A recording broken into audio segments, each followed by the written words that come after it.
سلام، حالتون چطوره؟ خوبید؟ روزتون بخیر، شبتون بخیر، عاقبتتون بخیر. بریم با هم درس 54 رو شروع کنیم. تا الان 3 نوع جملات شرطی رو با هم تمرین کردیم. حالا میخواییم جملات شرطی تایپ 3 و میکس کاندیشنال رو با هم تمرین کنیم. یه مروری بکنیم ببینیم قبلا چیا گفتیم. رجوع کنیم به رفرنس. ببینیم چی میگه. میگه simple conditionals. These sentences use the present tense eat, breathe, keep for the if clause and the simple future boil, die, melt for the main clause. یعنی چی؟ میگه این جملات از زمان حال برای شرط همون ایفمون، اگرمون و زمان آینده ساده برای نتیجه استفاده میکنن. They express a general truth or a possible future event. اونا یه حقیقت کلی یا یک رویداد احتمالی آینده رو بیان میکنن. مثل چی؟ اگه آبو گرم کنید به جوش میاد. اگه 30 دقیقه نفس نکشی خواهی مرد. میبینید؟ یا یک حقیقت کلیه یا به آینده داره اشاره میکنه. مورد بعدی. Second conditionals. These sentences use the past tense heated, didn't breathe, mixed for the if clause and the would verb form for the main clause. این جملات از زمان گذشته برای شرط حالت اگرمون و از فعل کمکی اینجا تو فارسی ما یه می اضافه می کنیم یا فعل ساده برای نتیجه استفاده می کنه. They express hypothetical situations in the present or future. اونا موقعیت‌های فرضی در زمان حال یا آینده رو بیان می کنن. مثل چی؟ اگر یخ و گرم می کردید آب می شد. اگر گوشت رو بیرون از یخچال نگه دارید فاسد میشه. پس یه حالت فرضی در زمان حال یا آینده است. مورد بعدی third conditionals.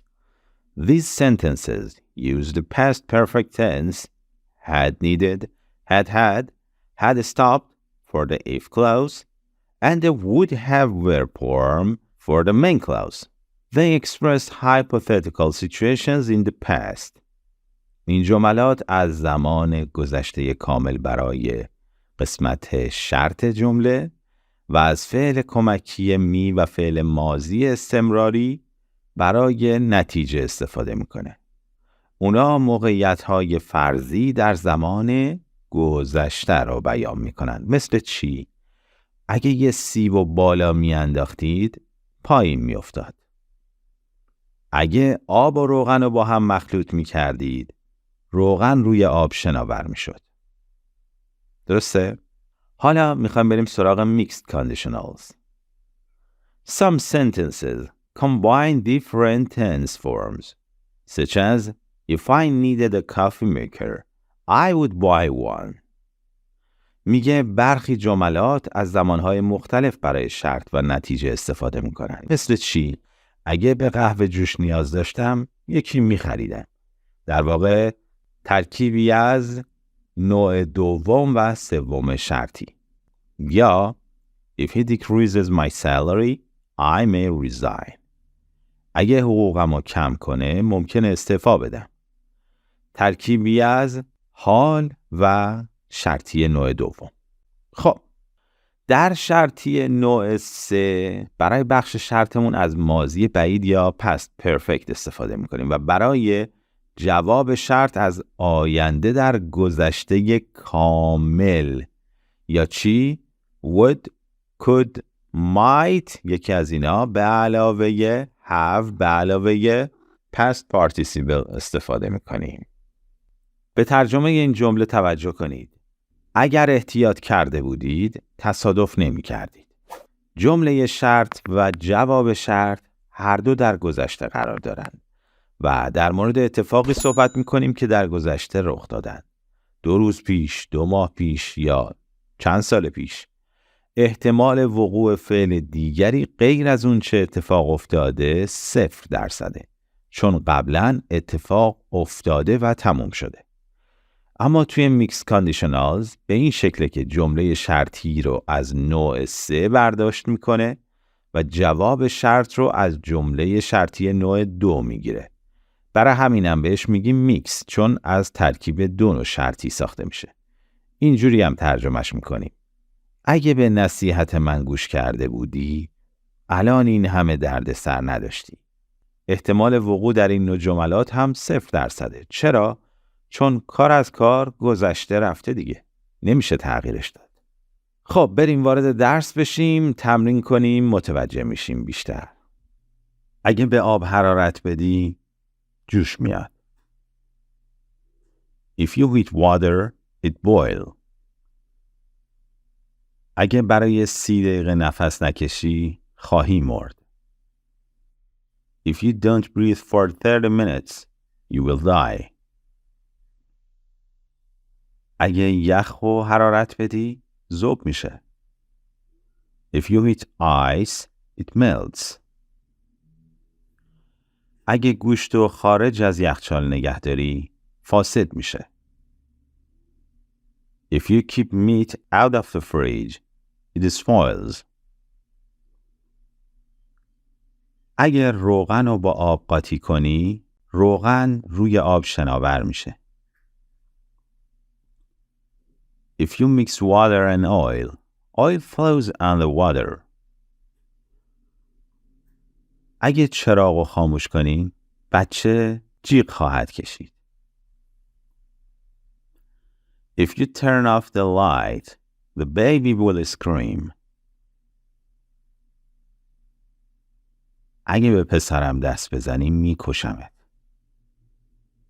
If you touch my son, I will kill you. اگه همین الان سوار هواپیما نشیم، پرواز رو از دست میدیم. If we don't check out now, we will miss the flight. اگه تکالیف تو انجام ندی، از مدرسه اخراجت میکنم. If you don't do your homework, I will suspend you from school. اگه قرارداد امضا کنی، باهات همکاری خواهم کرد. If you sign the contract, I will cooperate with you. اگه به گربم دست بزنی، ممکنه چنگت بزنه. If you touch my cat, it may claw you. اگه حقوقم رو کاهش بده، ممکنه استعفا بدم. If he decreases my salary, I may resign. اگه حقوقم رو افزایش ندین، ممکنه استعفا بدم. If you don't increase my salary, I may resign. اگه یه قهوه ساز میخواستم، یکی میخریدم. If I needed a coffee maker, I would buy one. اگه ماشین داشتم، میرفتم سفر الان. If I had a car, I would go on a trip right now.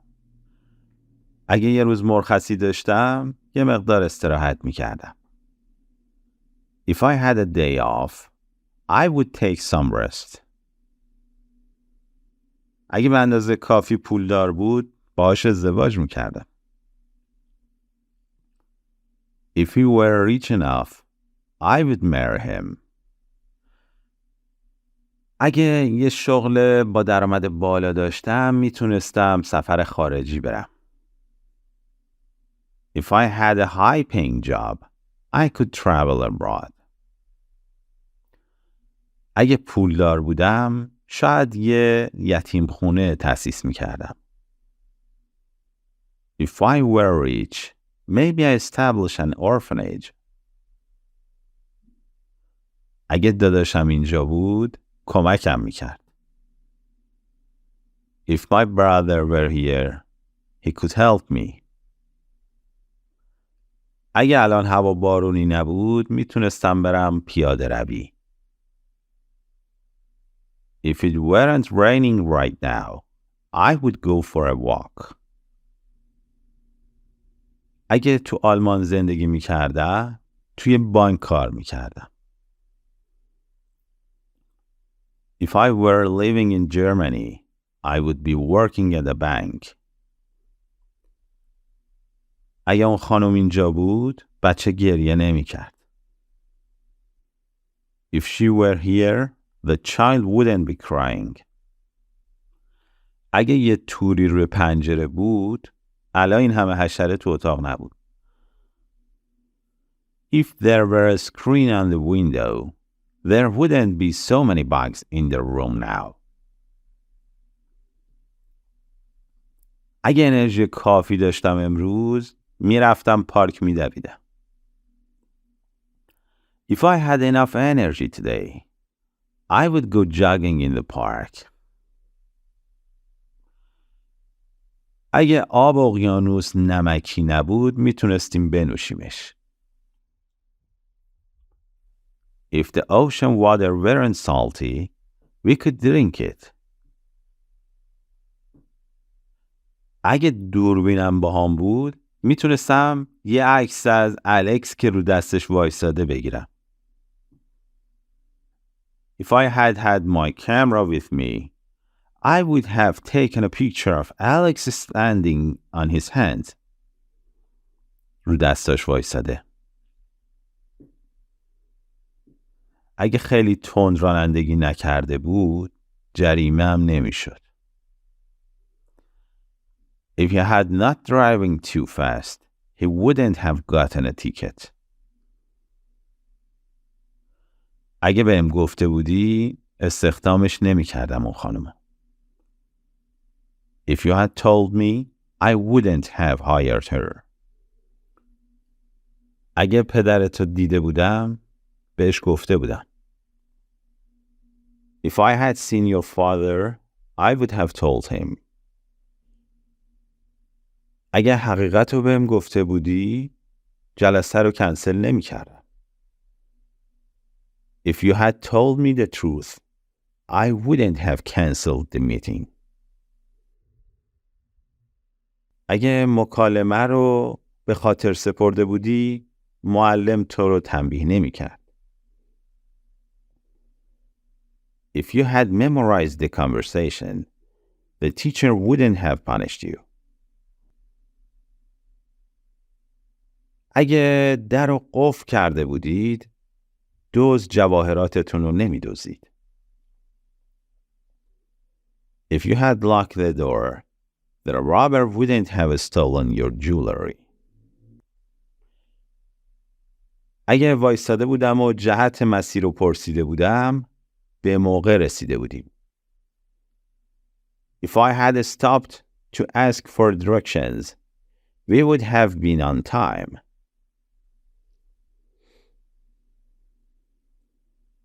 اگه پارسال به اندازه کافی پول داشتم، با شما اومده بودم. If I had had enough money last year, I would have come with you. اگه کلاس دیروز و غایب بودم، آزمون از دست می دادم. If I had been absent from class yesterday, I would have missed the quiz. اگه نظر منو پرسیده بودی، بهت گفته بودم. If you had asked for my opinion, I would have given it to you. اگه هوای دیروز خوب بود، ما رفته بودیم باغ وحش. If the weather had been nice yesterday, we would have gone to the zoo. اگه فهمیده بودم که مامانم خوابه، وقتی اومدم داخل این همه سر صدا نمی کردم. If I had realized my mom was sleeping, I wouldn't have made so much noise when I came in. اگه می دونستم که دوستم توی بیمارستانه، به ملاقاتش رفته بودم. یا بگیم به ملاقاتش می رفتم. If I had known that my friend was in the hospital, I would have visited him. اگه به حرفم گوش کرده بودی توی این همه دردسر نمی افتادی. If you had listened to me, you wouldn't have gotten into so much trouble. اگه تو کشیدن ماشه سریعتر عمل کرده بود، ببر نمیتونست پاشو گاز بگیره. If he had been quicker to pull the trigger, the tiger wouldn't have beaten him on the foot. اگه اون خانم خواب نبود، اخبار رو به محض اینکه شنیده بودم بهش میگفتم. If she hadn't been sleeping, I would have told her the news as soon as I heard it.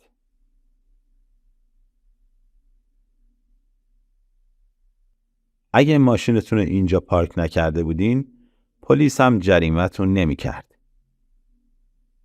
If you hadn't parked your car here, the police wouldn't have fined you. اگه پولامون رو توی کسب و کار داداشت نمیذاشتیم، دار و ندارمون رو از دست نمیدادیم. If we hadn't put our money into your brother's business, we wouldn't lose our capital. اگه با دقت رانندگی کرده بودم، تصادف نمی کردم. If I had driven carefully, I wouldn't have had an accident. اگه لباسای گرمی پوشیده بودی، سرما نمی خوردی. If you had worn warm clothes, you wouldn't have caught a cold. اگه اون قرارداد امضا کرده بودم، کلی پول میتونستم به جیب بزنم. If I had signed the contract, I would have made a lot of money. اگه زودتر با خبرم کرده بود، به مادرم گفته بودم. If he had informed me earlier, I would have told my mother. اگه من به موقع رسیده بودم، اونا جلسه رو کنسل نمی کردن. If I had arrived on time, they wouldn't have canceled the meeting. اگه با من ازدواج کرده بودی، مهاجرت نمی کردم. لابستم، چرا با من ازدواج نکردی؟ If you had married me, I wouldn't have immigrated. اگه در رو باز نداشته بودی، اتاق پر از مگس نشده بود الان. If you hadn't left the door open, the room wouldn't be full of fleas now. اگه دیشب خوب خوابیده بودم، الان خوابالود نبودم. If I had slept well last night, I wouldn't be sleepy now. اگه بهم کمک نکرده بود، الان زنده نبودم. If he hadn't helped me, I wouldn't be alive now. اگه مقدار پول ذخیره کرده بودی، میتونستی خونه‌تو عوض کنی الان. If you had saved some money, you could change your house now. اگه زودتر بهم گفته بودی، ممکن بود باهات بیام الان. If you had told me earlier, I might come with you now. اگه اون قرارداد امضا کرده بودم، الان ثروتمند شده بودم. If I had signed that contract, I would have been rich now. اگه تو آمریکا سرمایه گذاری کرده بودی، الان من میتونستم گرین کارت بگیرم. If you had invested in the States, I could get my green card now. اگه امتحانتو گن نزده بودی، میتونستم کمکت کنم الان. If you hadn't blown your exam, I could help you now. خسته نباشید. پایان درس 54. اگر این آموزش برای شما مفید بوده، شاید برای دیگری هم مفید باشه. پس باهاش در میون بگذارید.